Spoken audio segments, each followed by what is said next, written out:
Good afternoon. Today's 23 February 2020. This is Jay Waters. I'm with the Voices of Freedom Project and the Americans in Wartime Museum. We're in Crystal City, Virginia, and it's my pleasure to introduce Mr. Ronald Bryant from the U.S. Navy. Ron, if you could, just for the record, introduce yourself as well and tell us where you were born.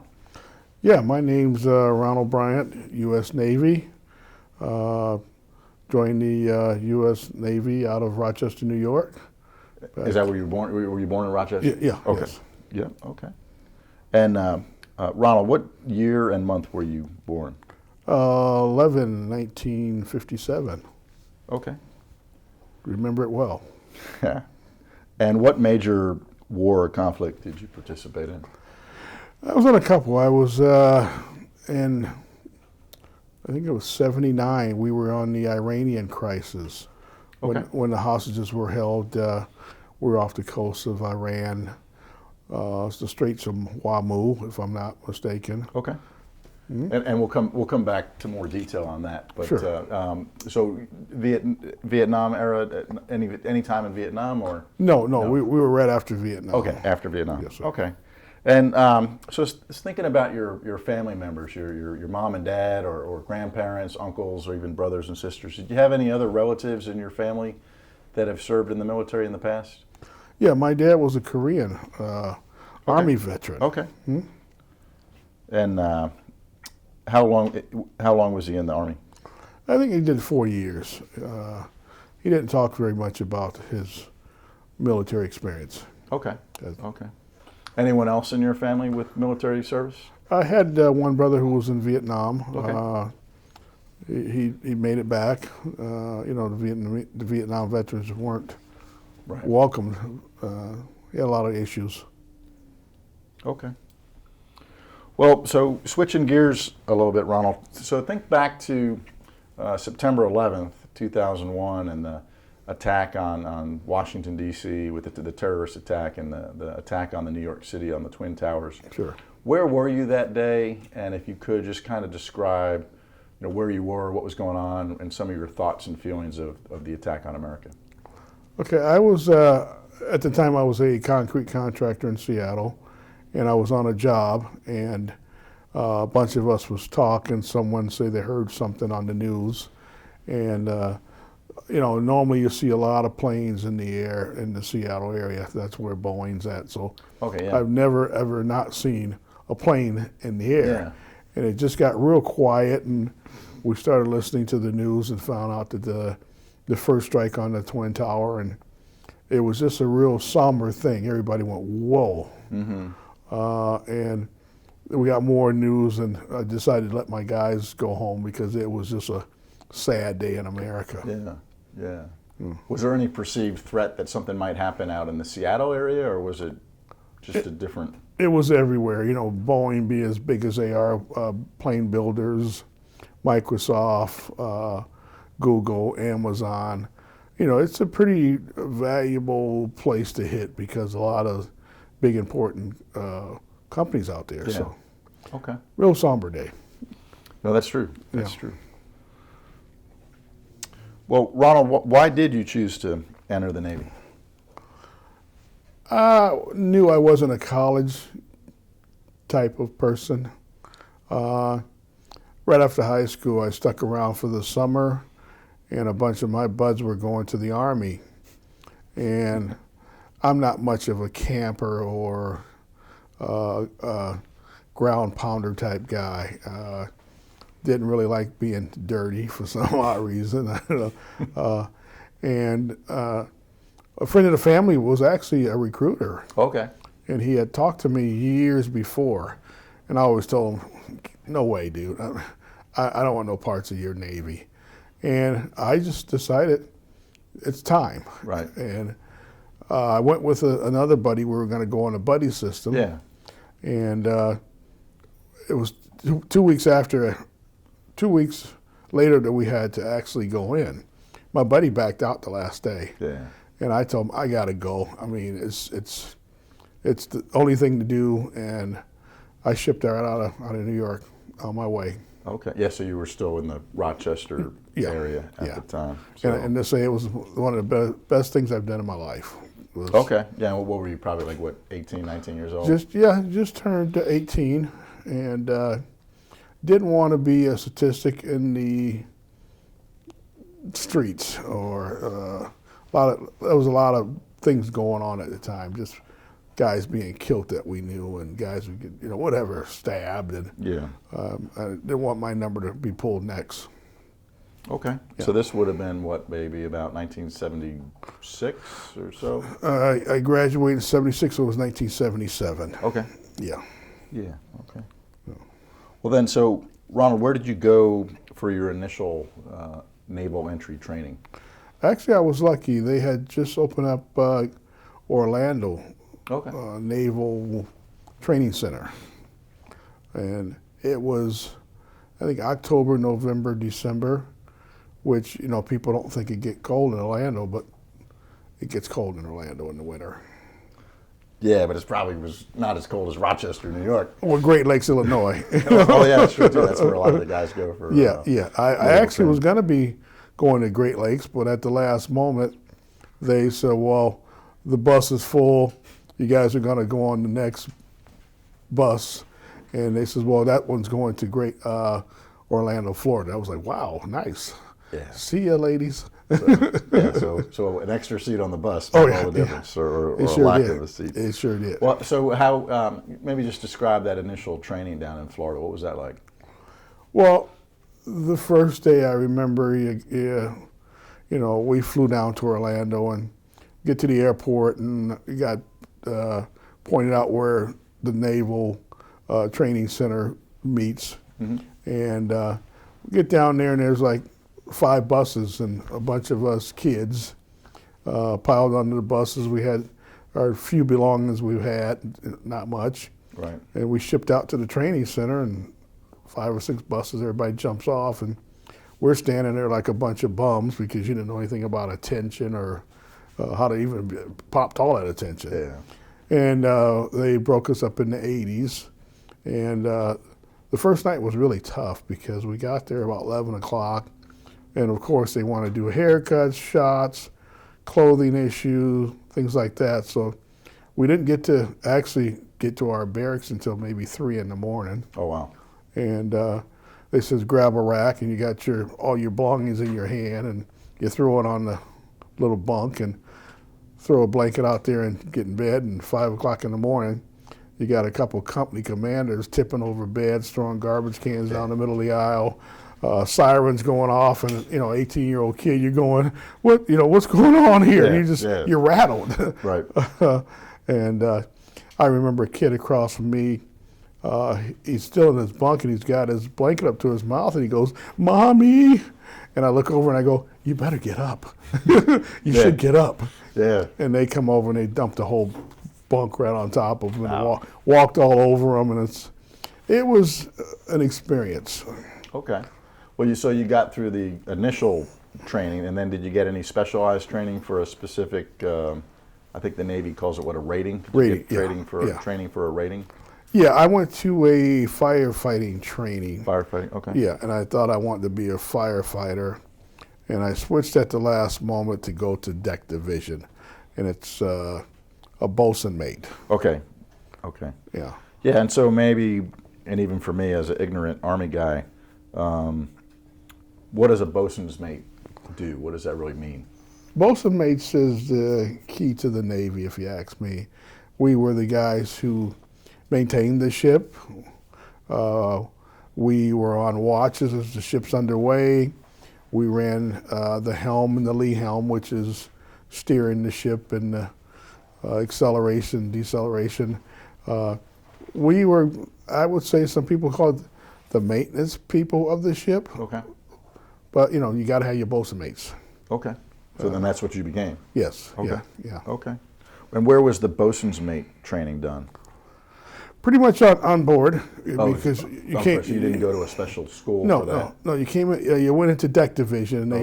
You chipped a lot of decks and did a lot of painting and maintained the non-skid. Like I said, it's kind of the maintenance people of the ship. Yeah. So a lot of the more specialized training was done right on the ship with Yes. other petty officers or Yeah. folks. Yeah. Okay. Yeah. Okay.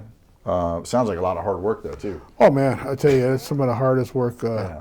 anybody in the Navy can do. And Okay. but it really makes a good person out of you to know how to take orders, get your job done. Right. Because a lot of times we'll be at sea, and before we pull into a port, we don't want our ship, rusty. We've been out at sea for 40 days. Right. The ship's a rust bucket, so we'll stop, out at sea, and a bunch of us bosun mates, either we go down on the bosun chairs or we put a couple boats over the side and we sand and red lead it and put paint and so when we pull in the port, it looked like we just came out of dry dock. I mean, it was looking good. Yeah. Yeah. Okay. And we had to do the whole You have ship. to take some pride in your work as well. Oh, yeah. And Oh, yeah. see the results. Yeah. Oh yeah, yeah, Okay. yeah. Okay. Well, so then where was your first, in the Army, I would say duty assignment, but I guess your first ship assignment or where did you go for your first real assignment? I went to Naval Station San Diego. Okay. The USS Horn. It was a CG-30. It was an older Vietnam era guided missile cruiser. And when you get on the older ships, they're old. I mean, we used to call it the rust bucket. And really tight. I think we had 280 guys on board.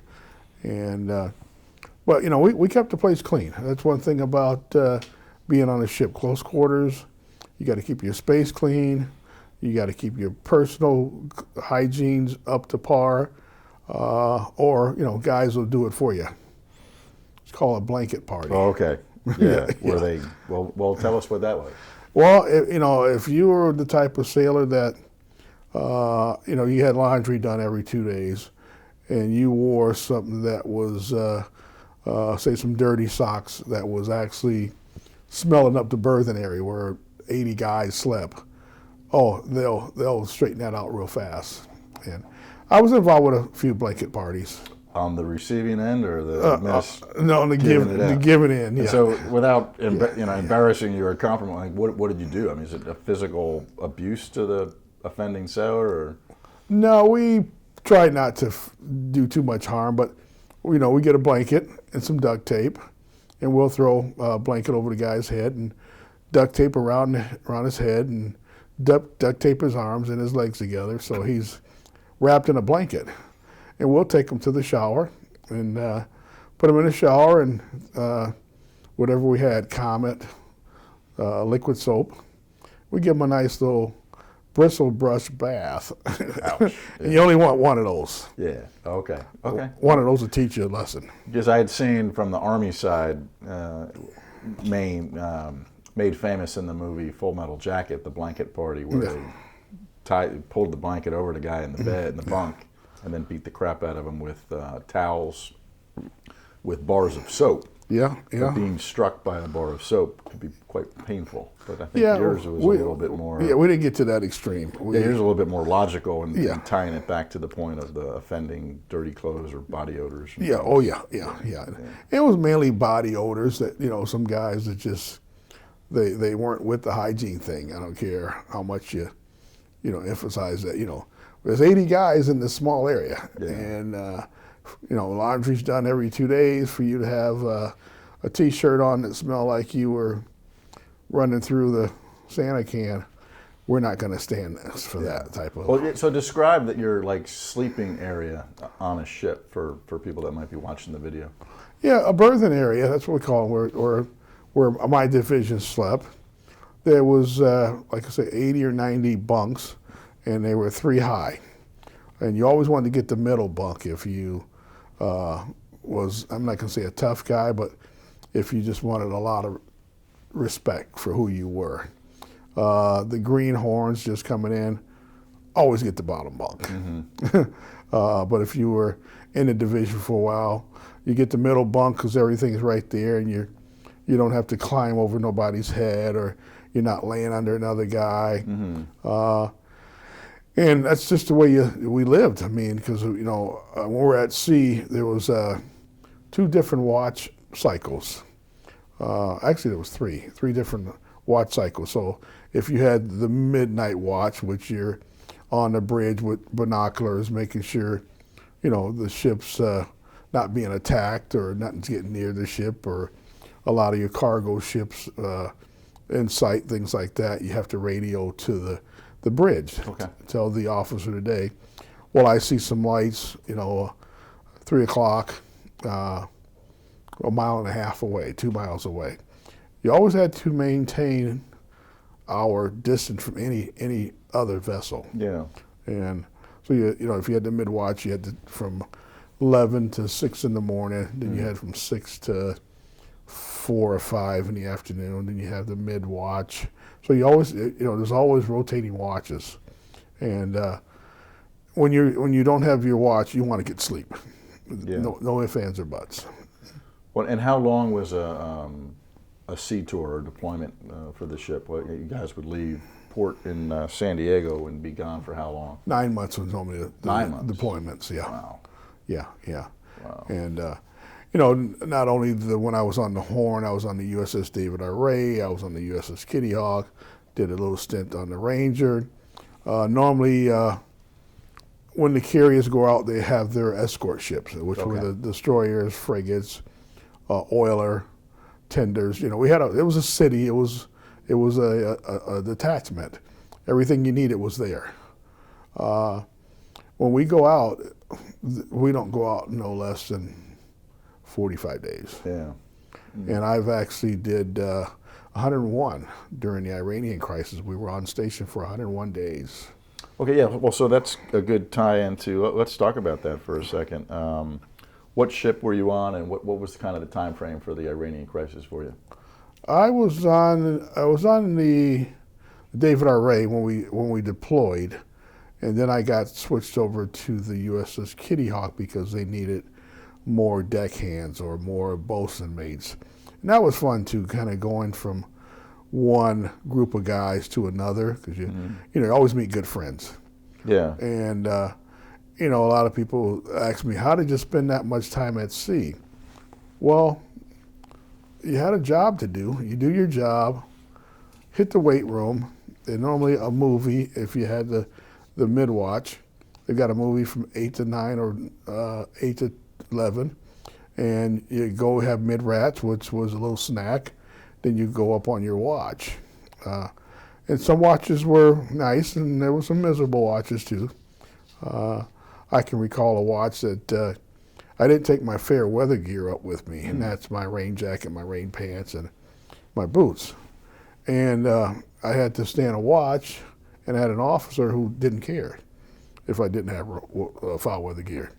So he puts me on the bridge watch, and I says, Lieutenant, I didn't bring my foul weather gear with me tonight. And he says, that's your problem. And I had to go on a port watch on the port side of the ship, and it was raining all be hell. I got sopping wet. Mm-hmm. And after my hour, I come back into the bridge, and my boots are going, just sopping wet. Underwear, everything was just drenched.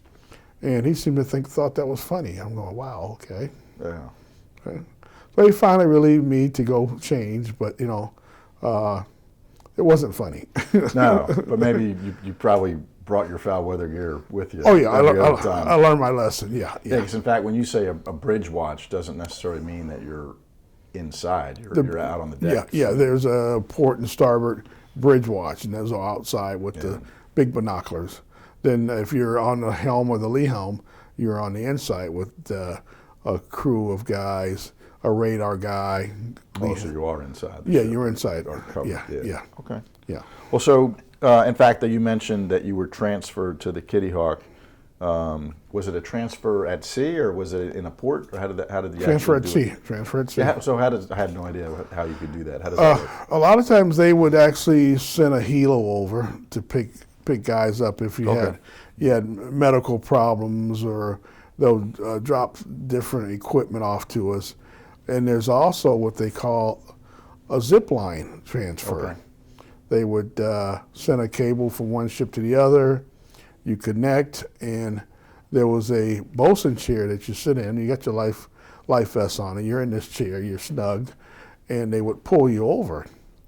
And I did one of those scariest thing I ever did in my I was life. gonna say, it sounds scary. Yeah, oh yeah. I mean, you're between two ships, and they're 50 feet, maybe 60 feet apart. But they're going Oh yeah, up and down. oh yeah, and the waves are just beating, and they're right, Yeah. 20 feet down from your feet, and a lot of times the guys horse around, they'll stick you out in the middle for a while. You got this spray in your face, and you're sopping wet, then they'll pull you over. About you, so. Yeah, oh yeah. It was not a nice thing to do. I did that once, and I was like, I don't think I'll do that again. Wow. And not to be ignorant, but then do you take like your sea bag, your personal stuff? Yes, you do. With you? Okay, Yeah, oh yeah. 'cause it's like you're moving Yeah, oh yeah. houses or Oh, something. yeah, You oh, might yeah. not go back to the ship, so you Yeah, have to take all yeah. okay. Everything you own better be in that sea bag. 'Cause And then you show up and brand new set of guys or petty officers and, Yeah. and officers and put you to work. Oh yeah. Wow. Yeah. Huh. Yeah. Well, so on the Iranian crisis, so I'm thinking that's probably 1979. Yes. You're on the you're now on the Kitty Hawk. So where were you guys, and kind of what was the mission and your duties? We had the USS Ranger and the Kitty Hawk with the battle groups. And like I said, there was maybe 30 ships, because you had all your two different battle groups, escorts, things like that, supply ships, oilers. And we were just in the Straits of Wamu, if I can recall, right off the coast of Iran. Okay. And we were just showing our power, saying, hey, let our hostages go, or, chances of conflict is right at your doorstep. Right. And I don't know how long they held those hostages. We got relief from two other carriers, so we broke off, but it was still going on. But I think it was over a year. Yeah, it was over a year. Yeah, With the President Carter Right. regime, and then they finally released him. But Yeah. was it your understanding then, like that your battle group? I mean, maybe just describe the offensive capabilities that the battle group could have projected into Iran. Oh yeah. We were locked and loaded. Like I said, the Kitty Hawk, we had 101 ships on board, A6s, the old Vietnam A6s with the nose. Oh, airplanes or Yeah, attack fighter. attack fighter. Yeah. Okay. Then we had probably 30 or 40 F-14s. Okay. Another 30 or 40 F-16s. We had two AWACS, they call them. That's the radar planes that we send out before we do any flight operations to make sure, we got anybody that's coming our way on radar. So we were very well protected, and it was high tense times. I mean, there was even guys. We had a print shop. They made these T-shirts. And it was a big nuclear bomb, and it says "Nuke them till they glow." The Iranian festival. Our skipper didn't like that. He put the kibosh on that because, he just didn't want that type of atmosphere on his ship. Did you get one? Yeah, I got one. You still have it? It fell apart. Yeah, It was a T-shirt. Yeah, it was probably made pretty simply. Too. Oh yeah, it was a T-shirt, and That's funny. after about 20 washings, it was faded out, and the neck was fraying. It was real cheap T-shirts. Well, and I guess took it for granted, but for the audience listening, so the Kitty Hawk was an aircraft carrier. Yeah. So one of the largest ships that we have in the Yeah. inventory. How many people? What's the crew on an aircraft? 6,300 was on the Kitty. Wow. So over 6,000 people. Yeah, and I think the Ranger at the time had probably equal to that. They had 90 to 100 planes on board them also. Always had a couple of helos. We carried some Marines. They always had that type of attack too available. It was pretty hot and heavy. Okay. Always bombed out. Any plane that went off of that ship was strapped up with bombs. Okay. Yeah. And I guess I don't know a lot about the Iranian military capability, but I'm sure there was a threat that they could have attacked you guys. So you had your defensive rules and procedures. We had a scary drill one night. Normally we drill all the time, and normally when we were drilling, they'll go, "This is not a drill, man. Your battle stations. This is not a drill, man." And everybody's doing their thing, locking hatches down, being on your fire station in case we got hit. I mean, it was, we practice all the time. I mean, it was just something you do. But one particular night, over the 1MC, it says, "This is not a drill, incoming. This is not a drill, incoming. Man your battle stations." And you're geared. You're firing on all 6 cylinders. And one thing about the Navy is there was no racial tensions that I felt, because it wasn't about a racial thing. We're all in this thing together. I remember we were setting up for This Is Not a Drill, and one guy didn't make it up the hatch in time, but we weren't going to lock the hatch on the guy. Yeah. He's beating on the hatch. "Hey, I can't get. Oh, open that hatch." So we open the hatch and we pull him through, and I found out later that they had 6 Russian MiGs coming at our battle groups. Wow. And it was on radar, and we got 30 ships off in 30 planes off the deck in 30 minutes. To like intercept them. Oh yeah. Or check them out or whatever. Oh yeah. And my buddy who was on radar, he said, "You can see these things coming out of 6 of them. We get 30 planes off board, and they just veered off and got the hell out of there." Yeah. Huh. And what do you think they were trying to do? No, we don't know. We don't want to know. I mean, you're coming at a battle group with 30,000, 40,000 sailors. We don't care what they were trying to do. We don't play those games. I mean, I guess if they hadn't broken off, would have been an engagement. I mean. Oh yeah. Our pilots are trained to, go get them, boys. Yeah. And that's a lot of the guys. That was their job. They really had a lot of nice officers. They had to be cool with us because it's a matter of life and death. Right. I mean, you get some sailor that's mad at an officer, who knows what he can do. But so most of the officers were pretty cool with, especially on the deckhands who was, getting them off board. So it was a tight-knit situation, one of the better times in my life, because it teaches you, teamwork to the highest. Absolutely. Yeah. Well, does anything else stand out about the Iranian crisis in particular? Well, it was pretty tense the whole time, but after it was all over, as a sailor, you look back and you go, we're the best in the world. No, bar none. Right. Bar none. We do our job. No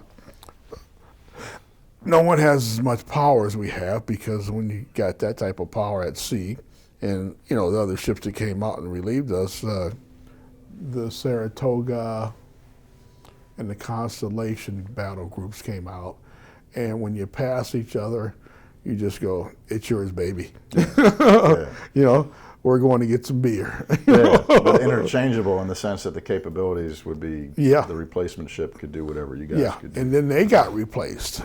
So you do 90 days or 100 days or 4 months, whatever it takes, then somebody come relieve you. Right. And like I say, when you get relieved, you go, "We're going to have some beer and steak. Yeah. See ya." Well, so I was going to get to that. So, and this doesn't have to be tied now anymore to the Iranian crisis and the Kitty Hawk. It could be any point during your naval time. Yeah. So from an Army guy, you always hear about like port calls. Just maybe describe that, and if there's a memorable port call or two that you want to share with us. Well, when I was on the Ray, our captain was David R. Ray was a DD 971 destroyer, a Esperance class. It was a newer ship. Okay. And our captain was actually getting promoted to Rear Admiral, I think he was going. Okay. So he was going from the fleet to the Pentagon. And we went on a independent cruise for him. Captain Triggs, a nice guy. So we did what they call a world cruise. We went from San Diego. We went. We had 31 countries. Wow. Then we came through the canal, Panama Canal. Then we came back underneath the United States, between Mexico and the United States, back into San Diego. So that was a 10-monther. Wow. And his thing was, we're here to show the well-behaved American Navy. And we were all by ourselves, just a destroyer out there. And he was the type of guy where he did a lot of dignitary meetings in different places. So we pull in, and it was funny because he had a Volkswagen, a little thing that was a little yellow Volkswagen with the convertible that he carried on ship with him. Really? Yeah, yeah. Oh. And we hit a port. When you hit a port, he would have that thing hoisted off onto the pier, and he comes out in his Hawaiian shirt and his white pants and his white shoes and his nice golf hat, and away he goes, him and a couple officers and a Marine. He always had a Marine with him. And just showing a good behavior and the well balance of what the United States Navy was. Sure. That was a great cruise. Okay. Did you get some time off the ship though too? Oh yeah, oh man. So like what kind of ports did you get to go on shore and walk around? Well, when we started off, we had Hawaii. Then we went to Seoul, Incheon, Korea, which we were right near Seoul. The Philippines, we stayed in and out of the Philippines. Thailand, Taiwan, Indonesia, the Samoa Islands, Christchurch, Wellington. Oh, wow. We came back to Mombasa, Kenya. Came right on around to a couple ports. Puerto Rico, Dominican. You know, it's just show good behavior, and we can go out and drink beer. I mean, you know, and then some guys, you know, they got restricted because you got to know your limits when you go out and a lot of these different ports. Yeah. So a port call would be potentially a couple days, right, where the ship is docked, resupplying, but you guys could get off for a couple days, see the town, or anywhere from a couple days to 2 weeks. Sometimes we've stayed in some ports. You know, I had an experience where we went into we went into Bryant, Oman, Saudi Arabia, and the Middle East is always going to have its issues. No ifs, ands, or buts. With those type of places, we're just 2 days and we're out of there because they just didn't really care for the U.S. military. And, you know, if you don't care for us, we're not going to stick around very long. Yeah. And they were pretty much dry countries anyway. Okay. No beer, things like that. So guys weren't really interested in hanging out. You know, I went out with some guys. We had to go out as three when we were in Oman, and we went into a store. You know, like I used to like to buy silk and different things. My wife's from the Philippines, and I would take her to the Philippines, and some of her friends own a tailor shop and they make things. And me and a couple of guys were in this guy's store patronizing, you know, see if we could buy a spool of silk. And it's a big roll of silk for $100. And he says, "Where's the devil tonight?" It's a Middle Eastern man. And I said, "I don't know what you mean. What are you talking about?" "The devil." I says, I can't comprehend what you mean by the devil. "The white man." And I go, oh, okay. Fellas, let's get out of here now, you know, because you just don't play that when your brothers are your brothers. I mean, why am I, as a black gentleman, going to talk to this Middle Eastern man about my brothers? I mean, it was just dumb. So that was one of my experiences. I don't know if I can record that, but I wanted to put that on too. Yeah, no, that's good. You know, those are touching things to where once you're in the military, you're brothers. You're brothers to death, man. And that's one thing I loved about my experience being in the service, that I'm going to look out for my brother. We're here together. We're going to leave together. Yeah, no, absolutely. And the Army was the same way. I'm sure the Marines and the Air Force. Yeah. Thick and thin, man. Thick and thin. Camaraderie and tight-knit groups. Thick and thin. You got to take care of each other. Well, we're not going to leave anybody behind, you know. It was the Middle East, like I say. They've got their problems. They're always going to have their problems. I know we're the police of the world, but sometimes I just say, you know, that's a little too far to be trying to protect people. But that's one of our administration's issues, not mine. I was just there to do my job. On these port calls, though, did you go back to the ship to sleep at night? Oh, yeah. Or could Oh, you yeah. get it? Could you stay off for 24 hours, get a Yeah, hotel or yeah, something? yeah, you can, yeah, yeah. Well, then you got to pay, I mean, of course. Yeah. Okay. Yeah. Okay. A lot of it was, some of the ports was, like Pattaya Beach, Thailand. I remember one night you got the ship had anchored out, so you got to get this little cart that they was taking people out, and it broke down, and we got a bunch of sailors that would need to get back to the ship for their duty the next day, and we just started a bonfire and everybody slept on the beach. We had beer and food and that's all you need, right? That's all you need. Yeah. Yeah. We finally got back, but we didn't know we were going to not get back that night. Well, so how did you stay in touch with? You said you're married, but either with your wife or your family back in the States. How did you stay in touch with family and loved ones while you were out at sea on the ship? Letters. You can write letters. The mail went out, every once a week, I would say. Okay. And with me being out west, I wrote as many letters as I could. Yeah. I recall we pulled into Japan, and it was right around Christmas. And my dad was the only one. My mom passed away, so I called my dad. With him being an Army guy in the Korean War, it was a Morse code phone. So I had to say, "Hey, Dad, I'm on Morse code, so I'm going to speak and say over, then you can speak." And he goes, "I know Morse code. Don't tell me about Morse code." Okay, well, I'm just telling you what type of line we're on. Okay, he was bringing back his experience. "I know Morse code. Over." Yeah. Yeah, the over would be like so that the connection could flip. Right. So only one person can speak. Right. Stop or over. Absolutely. And then the other person. Yeah. And I married a gal from the Philippines at the age of 19, and we've been together 41 years now.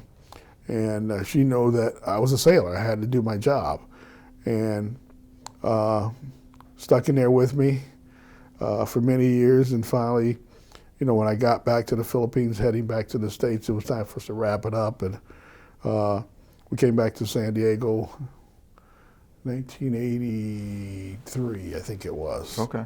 And got two beautiful girls, biracial, bilingual. I mean, they're good at what they do. Both are college educated, and just two sweethearts. So that's when you got out of the Navy, 1983-ish? Yeah, 5. Okay. Well, so and if you don't, since you mentioned your family and your children, it sounds like you'd want to answer this. How did you and your wife meet? A friend of mine took me to a barrio, a province area, and I met her. She was working in a tailor shop, and we just started talking. And most sailors, they just think they can come on real fast. And she went, no. And I was the type of guy, I love challenges. So I just kept going back, being consistent, and she showed me all around different barrios and provinces, and just had fun. Yeah. This was in the Philippines itself? Yeah. So did you learn to speak Tagalog? A little bit, Conti Long. Okay. Yeah, okay. That means a little bit, yeah. Okay, good. Yeah. Good. You talked a little bit about this, but it sounds like on the ship you were busy or on watch or maybe sleeping, but you mentioned movies. Were there anything else that you did if you had free time on the ship? We played a lot of cards and dominoes. And okay. You entertained, everybody entertained, within groups. Okay. I hit the weight room. It was very entertaining, Yeah. 9 months at sea, though. Wow. Yeah. Went fast. And it looks like you got promoted a bunch of times. Ended up as a chief petty officer. As you got more higher in rank, did you have some good lessons that you learned as a younger sailor that then as a leader you were able to take care of your guys? Yeah, as a young sailor, you're cocky, you think you're invincible, you're a young guy, and I got busted a couple times in rank doing stupid things, but you learn after that first one. God, they took my rank, they took my money. Yeah. I don't know if I can do this. So you talk to a lot of the older guys, and they kind of get you dialed in. Then you got to dial the younger guys in. Yeah. Okay. Yeah. Any medals or awards that you got that really stand out from your Navy Yeah, time? you know, I couldn't even remember some. I got a nice size board. The Battle E, that was one that I remember. I think I got 2 of those. Okay. Because I made several different deployments. Humanitarian medal. Oh, you got one? Okay. Yeah, I got 4 of those. Wow. We were off the coast in 77, if I'm not mistaken. I was on a ship that our job was to stay in the shipping lanes off the coast of Vietnam, Cambodia, Laos, and our mission was to pick up any refugees that are coming out of these countries. Yeah. And I think we must have picked up about 15, 20 different vessels that was coming out. Yeah. And I tell you, there was never less than 60 people hanging off of these things. Yeah. Actually, they just had a celebration for that ship. I was down in Arizona, I think I was. Some of the Vietnamese who were rescued, they're professionals now, doctors and dentists and lawyers. So they actually got connected on Facebook with the captain of that ship. Yeah. And they invited the crew that was on that ship at the time to come down and meet a lot of the families and their kids. I think I heard some of that, but that wasn't your specific ship in that case. That was my I was on that. Ship. Yeah, So were you able to go to this? no, event? I was in Arizona that's at the what you said, time. okay. Yeah. A lot of they got a big community in Medford, Oregon, I think it is. Okay. And I talked to some of the guys who I was on the ship with, and they said it was a great time. I mean, the people were really thankful. Well, I mean, you basically saved their lives. Oh, yeah, quite yeah, frankly. yeah, They've sure did. just been adrift at sea there for days. They've Yeah, been overcrowded and water. And Oh, there was quite a few dead folks that was on those boats, and I guess that was their culture. They don't dump them off like fish bait. You know, they just didn't do that. Yeah.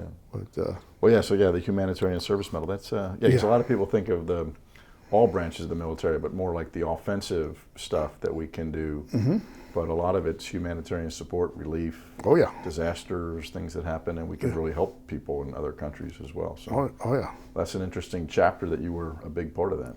Yeah, and you know, some days we'll pick up a boat and we bring the refugees on board, and we shower and feed them, and we had cots in the hangar bay.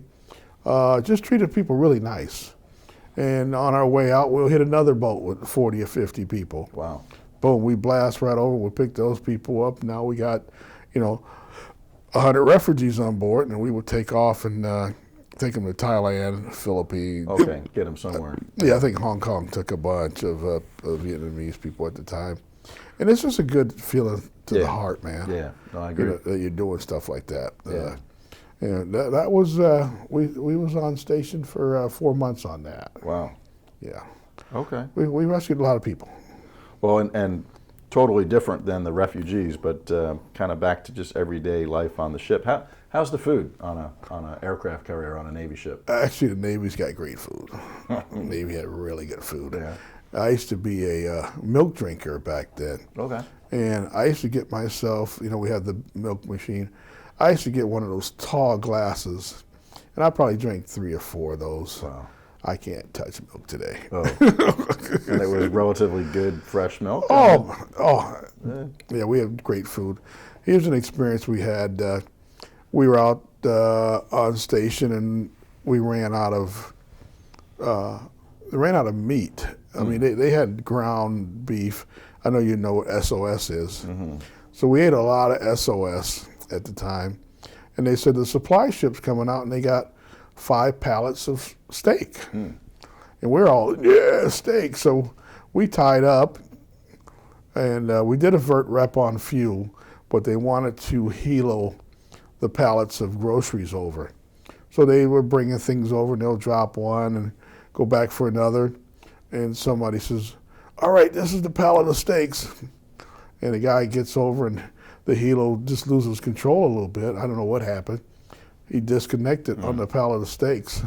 Wow. And we're all like, Yeah, and then once it hits the water, right, it's gone. it sinks. Oh, yeah. But I guess the pilot, when he cut it loose, because he doesn't want to risk crashing. Yeah. As much as you want the steak, you want Yeah. your fellow guys to be okay. We got a few pallets. I mean, they actually cut them down to, in half. So Okay. at least we had meat. SOS can only go so far. Right. Yeah. Well, Ronald, how do you think your naval service, and particularly like the Iranian crisis and some of these humanitarian relief missions, how do you think that affected you as a human being, as a person, for the rest of your career, the rest of your life after the Navy? Well, it made my life. I mean, taught me discipline in a lot of various ways. Being on time, being at your station, doing your job, not going to sleep on your job or saying screw this job. I got myself a nice wife and 2 beautiful kids out of it, so I'm a lucky man. Yeah. I'm a lucky guy. Okay. I feel good about it. Well, and then related to your family and potentially future generations of your family, great grandkids, and future generations, if there was one thing that you would want these future family members or grandchildren to know about you and your experiences, what would that be? First of all, I got a big heart for helping people. I raised my family, never a alcoholic or drug situation in our household. Mm-hmm. And then I'm the commander at Chapter 23 in West Seattle, Disabled American Veterans. Okay. This is my 4th term, and you're only supposed to go 1. But the guys won't let me go because I run a pretty tight ship. I mean, I can lead people, and I can sense when people have their own agendas to do what they want to do, and I nip that in the bud. I mean, and I've seen people go because I wouldn't let them just do what they wanted. Right. And that's involved stealing Chapter's money or stealing Chapter's property or taking advantage of the DAV's name to, reap their own benefits. The organization's not about that. Sorry, And I've been called, butthole, asshole. I mean everything. But you know what? This place is running perfectly. You're on the outside looking in. I don't know what to tell you. Well, I mean, probably just like you found in the Navy, but the DAV or other organizations, it's a standards-based organization. Yeah, absolutely. You either meet standards or you don't. Yeah. And it's gonna maintain itself with you or without you. Yeah. Most things do. I mean, the bad folks fall to the wayside, and the ones that want to do a good job, they keep the engine running, and that's what I like. Well, no, that's good. Yeah. Well, Ronald, the proverbial last question, and this can be as long as you want, but always comes back to, is there anything else that you wanted to talk about or revisit in more detail or that we missed? Or? Well, like I said, I just want to just continue to be a helping person, a person that, a leader. A lot of guys says, well, being a big guy, people really want to follow you. Well, good, because I'm a no-nonsense type person. Yeah. Do what you do to the best of which you can do it, and I won't stand for any less. My wife, sometimes she just says, you're such a butthole sometimes. Well, you married me as a butthole. I got to continue to be a butthole, or you wouldn't know who I am. Right. So. Yeah. No, that's well said. Yeah. That's well said. Yeah. Well, Ronald, before I turn the camera off, I would like to present you. I'm sure you're familiar with the military, the challenge coins and stuff. Oh yeah. So maybe just hold that up. So that's our Americans in Wartime Museum, and then specifically the Oral History Project. And so we'd like to present that to you on behalf of the museum, and also Thank you. shake your hand on camera. Oh yeah, thank you very much.